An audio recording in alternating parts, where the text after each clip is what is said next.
最近咧，咪成日都聽到話阿楊思琦咧，當年拍戲嘅時候咧，就俾人哋欺凌啊。其實我都有俾人欺凌啊。嗱，有片你哋睇㗎，開片影啦，擺在呢度仲好啊！你知唔知係你睇個員工搗亂我哋公司，俾我哋炒魷魚？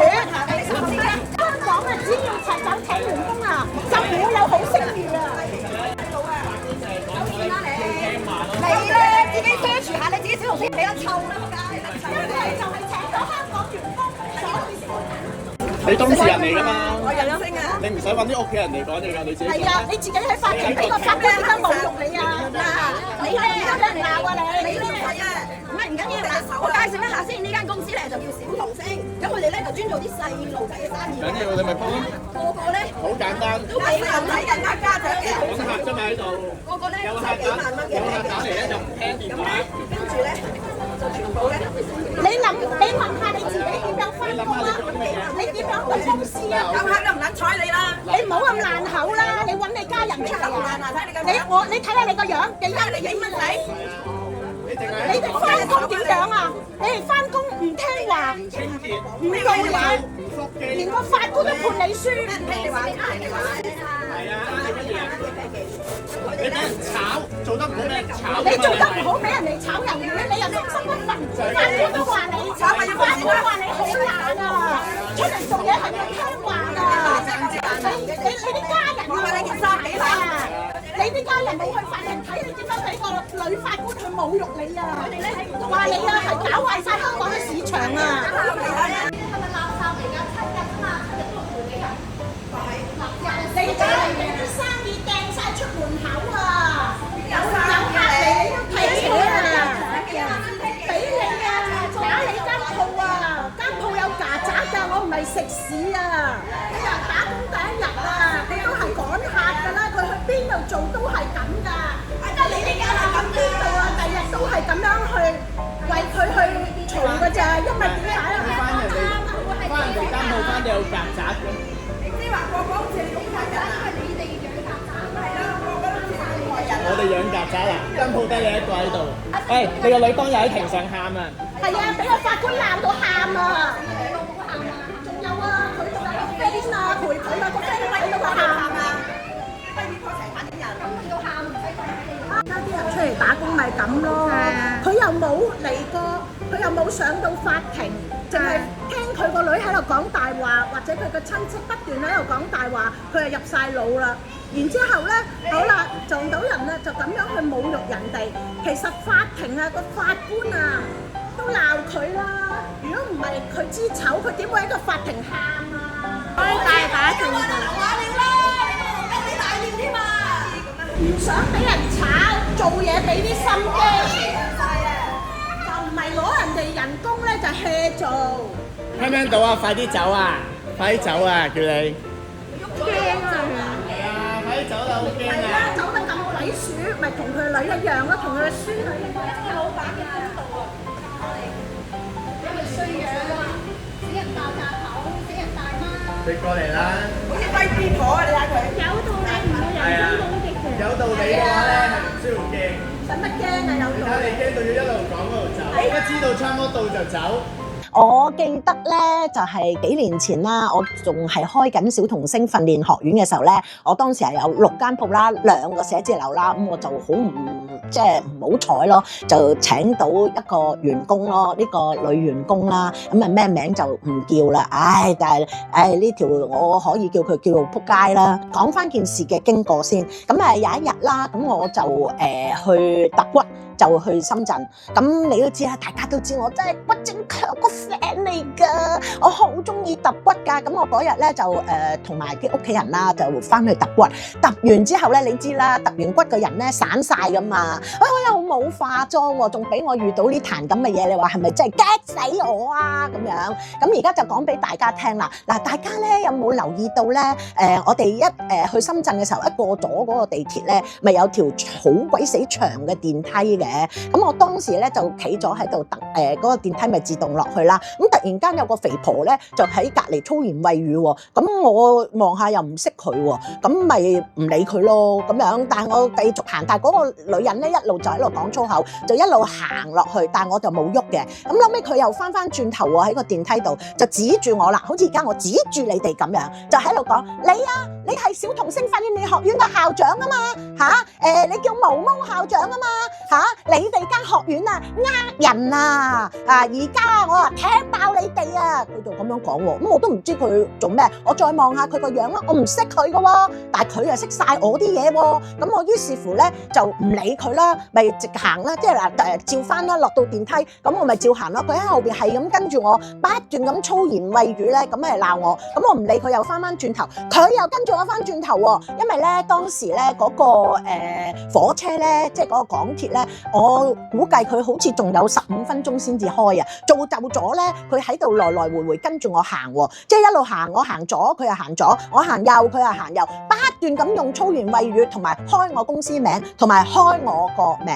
咁我見到咁樣情況咧，我唔忍噶啦，我還拖啊嚇。咁我因為我要還拖，咁我先知佢為乜嘢事會鬧我咁啊。咁咧原嚟咧就係佢喺度為佢個女出氣，原因咧佢個女就俾咗我炒魷魚。咁大家評下你呢個女仔值唔值得炒咧？我真係行衰運啊！我公司成日都請到呢啲人㗎，一個走咗第二個嚟。呢班人咧其實咧喺個社會周圍咁樣走㗎，呢度3個月，嗰度3、4個月咁啊周圍去呃人工。呢一個女職員咧其實係一個騙徒嚟㗎。嗱，事緣咧就係咁樣嘅，就係佢咧就喺我公司度做咧，就做咗2個幾，差唔多3個月，但係佢一張單都冇同我做過㗎。咁我當時咧就覺得，都俾啲時間啲後生啦。咁我嗰日就翻到去公司，我就問佢，其實你知唔知我哋公司賣乜嘢㗎？可唔可以講啲 plan 俾我哋聽，即係俾我聽啊？佢竟然噏唔出喎，即係你完全唔知我公司賣乜嘢啦。咁你喺人哋公司度做唔掛得，你2、3個月係開唔到單啦，因為人哋嚟問課程嘅時候，你就唯有乜都唔識啊，打發人走，成日叫啲人咧就打去 hotline 喎。咁如果我要 hotline，我就唔使你喺度啦。咁當時咧我就已經覺得，不過都俾啲時間佢啦。咁蜜月期咁樣3個月蜜月期，其實真係好長㗎啦。如果你唔能夠同人哋公司做到生意嘅，咁後尾咧，咁我咪好似頭先咁樣問佢，其實我哋公司嘅 plan 你識唔識㗎？佢竟然同我講佢唔識。咁樣我話咁你得閒背下啦，咁樣咁我就算，我從嚟唔鬧員工嘅，即係又客客氣氣同佢哋嘅咁樣。跟住咧，我記得咧就係有一日啦，咁我就翻去面試，咁我見到個鐘咧，當時係4點鐘，其實咧我面完試已經係夜晚嘅7點鐘，咁我望到個鐘，咦4點嘅，跟住咧我就叫我呢個員工入嚟啦，我就同佢講，我話個鐘咧冇電啊，咁我話咧你睇下得閒咧同我換翻啲電，校翻個時間，因為而家7點，你睇下嗰度4點，佢話咁樣，咁冇啦，咁大家散水啦。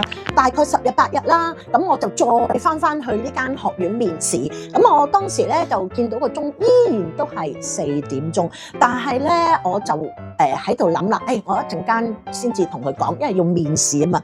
咁我面完試之後就叫翻嗰個同事入嚟啦，我就同佢講：咦，你又唔記得換電啊？你知唔知佢點樣答我啊？佢同我講：我見工嗰陣時咧，你冇話要換電。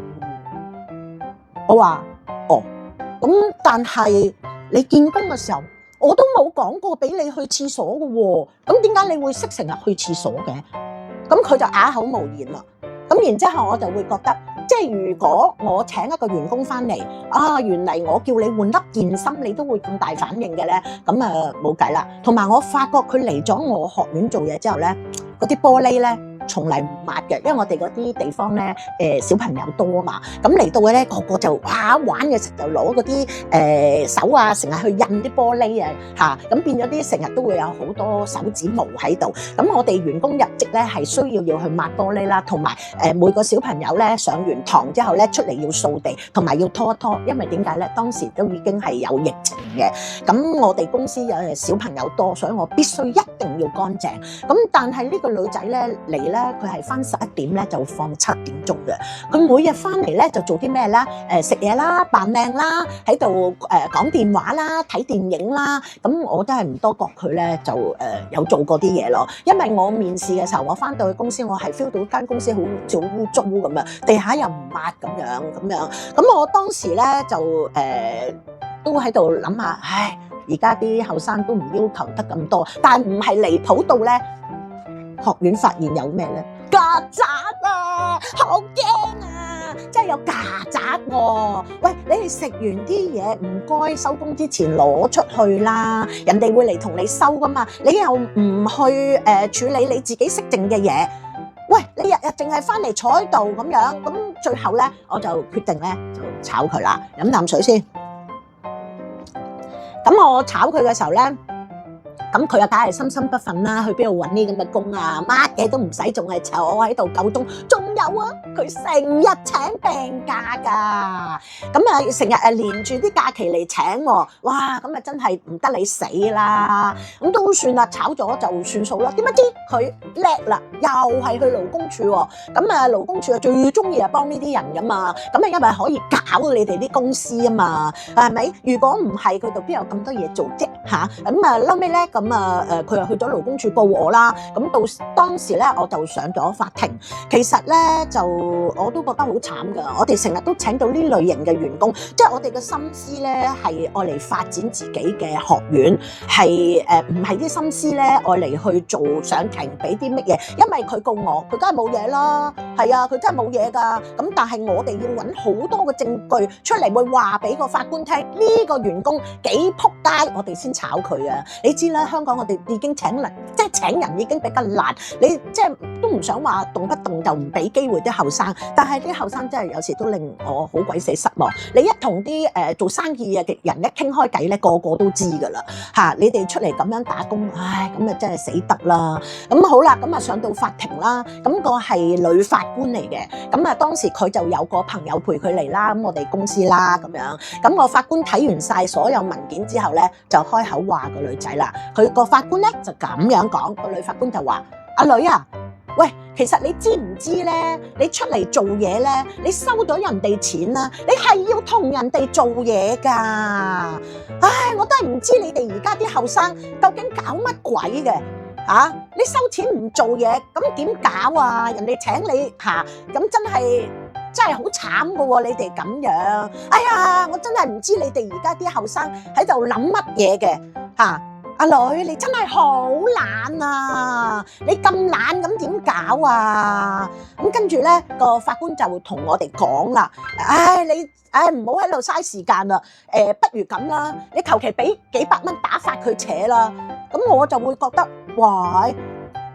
我冇錯喎，點解我仲要俾幾百蚊打發佢啦？但係我俾面法官，因為點解咧？法官既然開得口啦，咁我都無謂要喺度即係為咗幾嚿水啊嘛。咁我尊重個法官，於是乎我就話 OK 啦，咁我就俾600蚊，咪當打發個乞衣咯咁樣。係啊，咁當時咧咁啊完結咗啦。咁當時個女仔咧俾個法官咁樣喺度鬧咧，佢就喊到即係爆喊啦！咁件事其實就完咗啦，最後我都係賠咗600蚊俾佢嘅。咁後尾咧就係發生咗咧，我當日咧佢哋一家大細喺度侮辱我啦。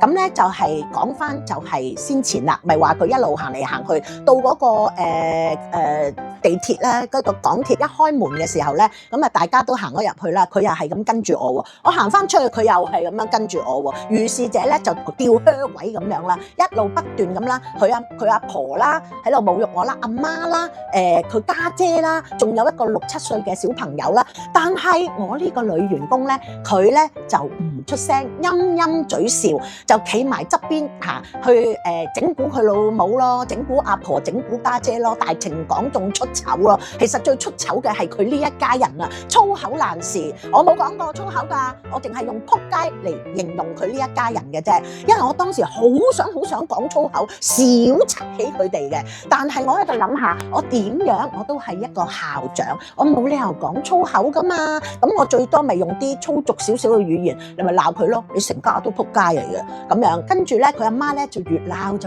得好高興咯，就喺度話啦，佢話你啊，俾1,200,000我個女咋，就要我個女幫你揾錢你哋賣啲嘢啊咁貴，我話吓，賣啲嘢貴，因為我啲成本貴啊嘛，咁我梗係會賣得貴啦。咁你哋唔可以話你去半島酒店食嘢，但係要人哋收茶餐廳咁嘅價錢噶嘛。即係平你就賣到啦，貴你係賣唔到啦。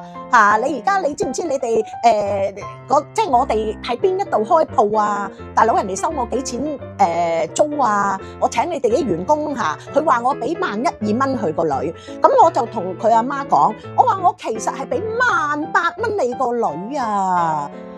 原嚟咧你養大個女一出嚟社會做事，原嚟佢第一個就係你啊！你知唔知你個女騙徒嚟㗎？佢嚟工做啊！佢冇做過嘢，每個月攞我1,800,000啊！我炒佢梗係唔捨得我份工啦，唔使做個月有1,800,000喎，佢1蚊都冇同我做過生意㗎。咁跟住咧，佢媽媽咧就繼續又係粗口爛舌咁樣啦。總言之咧就係侮辱我為大前提啦，就係咁叫人上去我哋個網站，咪就係因為有你呢啲員工咯。我炒咗你哋心不忿，又喺我哋個網站度不斷又喺話我哋人。其實你哋嚟我打開門口做生意，成日都俾人㗎，一係就俾學生一係就俾員工喂，大佬，而家今時今日香港做生意成本好高㗎。我就話你個女嚟到乜都唔做，搞到間公司又有曱甴。我話喂，我哋啲小朋友嚟上堂唔得咁邋遢㗎。我話佢個媽仲喺度理直氣壯喺度講，點樣講？佢話今日你好彩啊，你俾我撞到今日你好彩，我可以教訓下你啊。我話你今日好彩啊，你有機會撞到我啊，你先知道你個女幾仆街啊。跟住我就行去同佢個女講，你睇下你幾冇用啊，你仲要揾你屋企人笨，然之後就成家粗口爛舌嚟侮辱我。其實你喺度喺度滾佢哋，同你出氣啊！你有本事嘅，你企喺度理直氣壯同我講，你使乜匿喺側邊喺度咪嘴笑，覺得個屋企人同你出氣？其實你喺度咧，令你嘅家人出醜啊！跟住我就話你阿媽、你老母啊，今日好彩啊！因為佢先知道，原來佢生嗰個女啊係咁仆街㗎。原來你哋養大咗個女出嚟，一返工就呃你。我覺得你個女出去做邊一份工都係咁啊，因為咧佢擺明係慣犯嚟㗎啦。我話我都今日好高興咧，你真係知道你個女，佢一出嚟社會做事，第一個就係你啊！1,800,000話俾屋企聽，1,200,000，喂，咁即時講少6,000啦，咁咪即時唔使點俾家用啦，俾2,000蚊家用就 OK 啦，隨時。喂，你哋咁樣同騙徒有咩分別啊？我恭喜你啊！我呢個員工嘅媽媽爸爸，我恭喜你啊！你哋咧原來栽培咗個騙徒啊！恭喜晒！